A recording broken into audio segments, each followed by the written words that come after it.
I'm pointing to my Converse high-top sneakers. You're the greatest, and that ain't no jive. Your standard equipment on the BC Drive. As I fly through the air to make my famous slam dunk, I'm wearing Converse, and that ain't no bunk. Converse by Chuck Taylor. I'm a big fan of Converse. What's up? How you doing? Beautiful night tonight. Beautiful night. I have one of these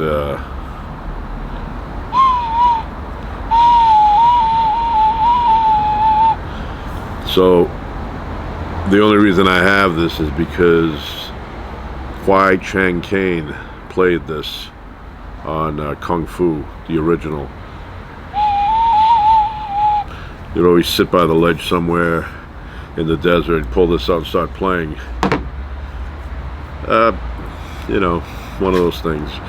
But anyway, I'm a big fan of Converse. Converse was my first designer sneaker that I bought. And I especially, now these are leather, Chuck Taylor leather, but traditionally they're canvas. My daughter has canvas Cons, but I like these. I've barely worn them though. I've probably had them on like maybe twice, but I've had them for years. That all-star on the back. I love the that's the coolest logo.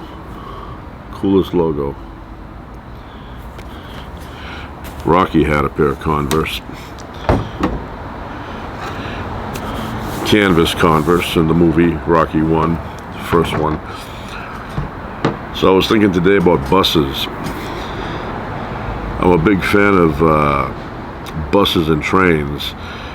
More so with the trains, but I like buses as well. And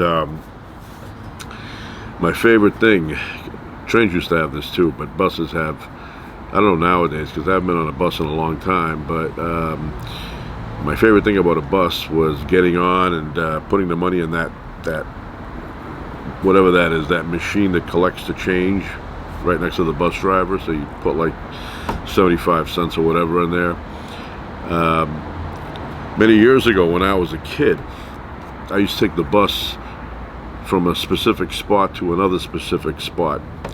And the bus stop that I would get on was the first bus stop or the last one, depending on which way you were going.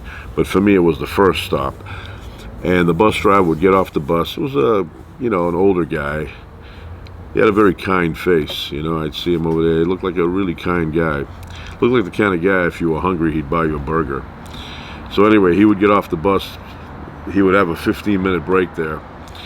And it was a very busy bus stop because the train system ran underneath it. So a lot of people would get off the train and then get on the bus. And what I enjoyed was I would sit close to the front because I loved watching, I would sit in the front. My seat for him, because I used to enjoy the way he drove, was the first seat on the right-hand side as you're facing out. So I would sit there and I would watch all the passengers come aboard and put the change in this contraption. And this bus driver used to let it collect. Like there'd be like, I don't know, $50 worth of coins in there. And he'd let it collect and collect, and then he'd get on the bus and he'd look around and flip the gear in and take off, and then he would push the lever and all that change would slide into the counting mechanism. And for the next 10 minutes, all you would hear was like click, click, click, click, click, click, the chiming of the change inside the machine. And I loved it. That was to me worth the ride, just listening to that machine count the change and that noise it would make. And out of all the bus drivers that I've had in my life, he was my favorite one.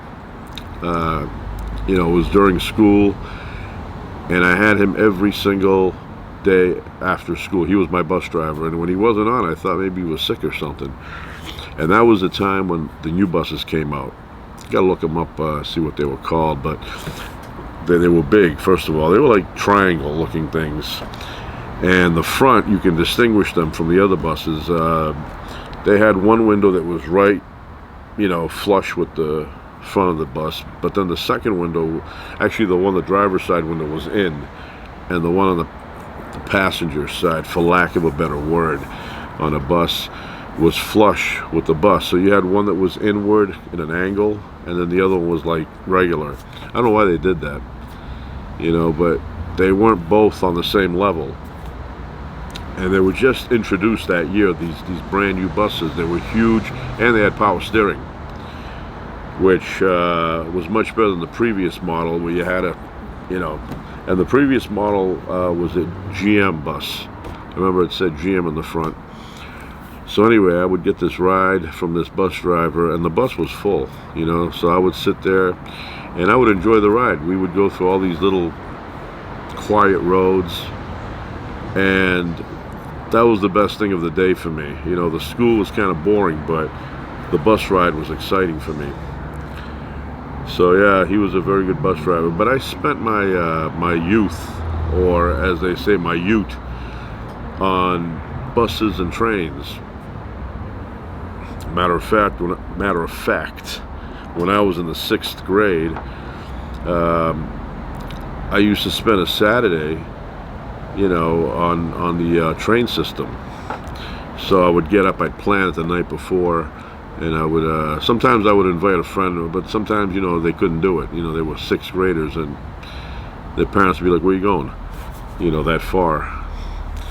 But a lot of times, you know, I would invite a friend of mine or a couple of friends, and we'd end up spending the day on the train system.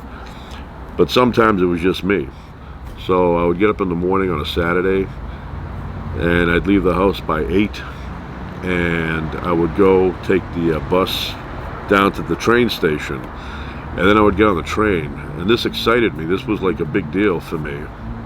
And I'd take the train all the way in town, and I would switch around. You know, I'd get on one train, then I'd switch on the next train, and it was like I was all over the place. At one point, I ended up at the beach, and this was in the wintertime when there was snow instead of sand. So I went there, walked around, and I was thinking in my head, nobody knows where I am right now. If something happened to me, they wouldn't be able to find me. So anyway, I would do that. I would go to the airport, but I had a favorite stop, and I would ride the trains all day, and then at about 11 or so, 12, I would make a pit stop at a train station that had Dunkin' Donuts. They had a little Dunkin' Donuts, and I would get a honey dip or honeydew, whatever.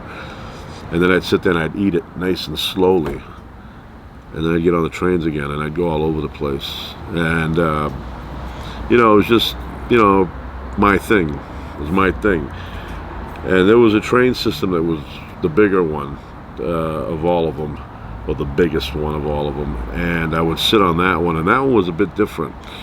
That one was kind of like a streetcar and a train combined into one. So there was almost like a stick shift, but it wasn't a stick shift. It was like up made it go faster, down made it go slower, and I'd sit there and just watch the driver or the conductor you know, go up and down with that little mechanism. But yeah, I love the trains. And then I fantasized in my head about sneaking into the actual subway system and walking around.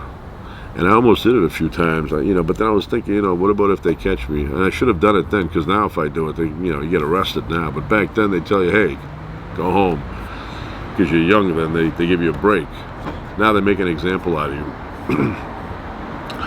But yeah, there were only certain train systems you can do that in or on, because those were the ones that had the wire system on the top, and the train would release this thing, and the wire would be, you know, right on top, and this would run along and power the train.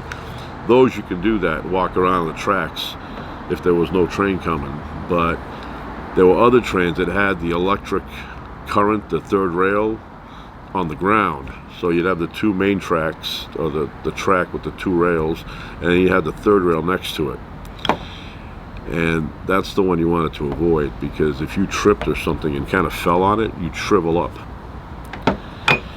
So they had built a brand new train system in my area.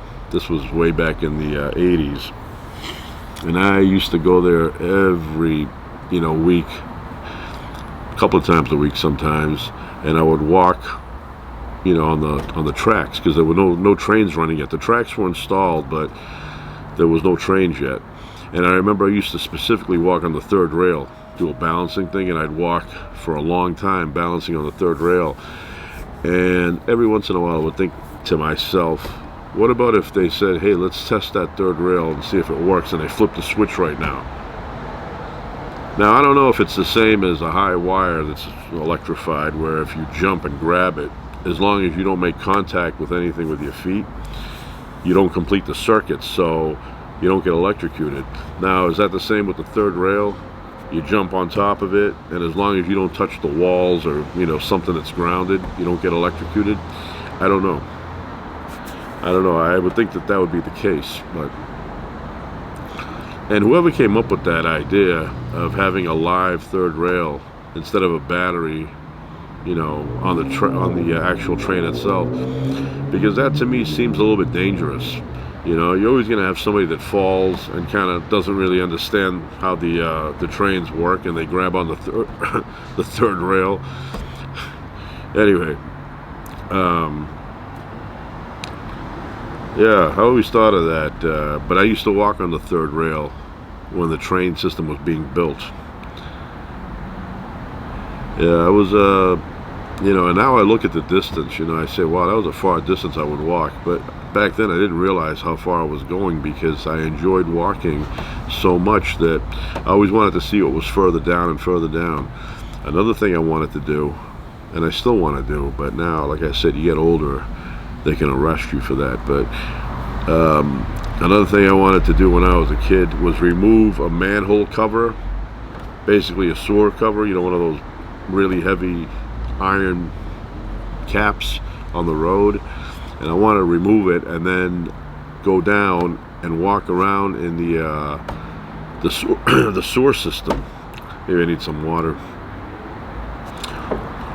But yeah, because when I was a kid, there was a show, Kojak, the Night Stalker, or something like that, and there was an episode where he ended up in the New York City sewer system.